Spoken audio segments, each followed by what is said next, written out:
কেউ বা উঠোনে ধান শুকাচ্ছেন, কেউ মাঝে মাঝে ধান নেড়ে দিচ্ছেন, আবার কেউ ব্যস্ত চুলায় চাল গরম করতে। এভাবেই চলছে মুড়ি তৈরি।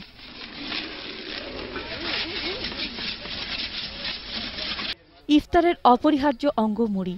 রমজানের সময় বাড়তি চাহিদার কারণে ব্যস্ততা বেড়েছে নাটোরের গোয়ালদিঘি ও কৃষ্ণপুর সহ পার্শ্ববর্তী কয়েকটি গ্রামে।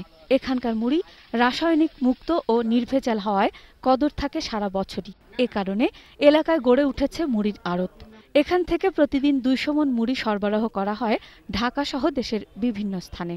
রমজানের কারণে একটু বেশি যাচ্ছে, অন্য আগের মাসের থেকে এখন একটু বেশি যাচ্ছে। দেশের বিভিন্ন স্থানে মুড়ি পাওয়া যায়, তো সকল জায়গার তুলনায় আমাদের নাটোরের মুড়ি সবচেয়ে বেশি ভালো। রমজান ঘিরে এই চাহিদা আরও বেড়েছে। আমরা নিয়ে যায় নাটোর বাইপাস থেকে ঢাকা নিয়ে যায়। কারিগররা বলছেন, এবার আগাম বন্যায় ধানের ক্ষতি হওয়ায় চালের দাম বৃদ্ধির প্রভাব পড়ছে মুড়ি উৎপাদনেও। আগে ধান ছিল 900-800, মুড়ি বেচতাম 2800-3000। এবার ধান কিনেছি 1300 টাকা মুড়, আর মুড়ি বিক্রি করেছি 2600-2800-3000।